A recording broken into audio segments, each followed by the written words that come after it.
আজ বিশেষ পুণ্যদিন, রথযাত্রা। ঠাকুর শ্রী শ্রী জগন্নাথ দেবকে প্রণাম জানিয়ে রবীন্দ্রনাথ ঠাকুরের একটি কবিতা ভক্তিবাজন আমি পাঠ করে শোনাচ্ছি। রথযাত্রা লোকারণ্য মহা ধুমধাম, ভক্তেরা লুটায়ে পথে করিছে প্রণাম। পথ ভাবে আমি দেব, রথ ভাবে আমি, মূর্তি ভাবে আমি দেব, হাসে অন্তর্যামী।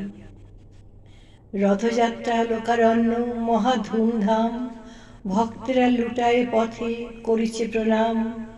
পথ ভাবে আমি দেব, রথ ভাবে আমি, মূর্তি ভাবে আমি দেব, হাসে অন্তর্যামী। রথযাত্রা লোকারণ্য মহা ধুমধাম, ভক্তেরা লুটায়ে পথে করিছে প্রণাম। পথ ভাবে আমি দেব, রথ ভাবে আমি, মূর্তি ভাবে আমি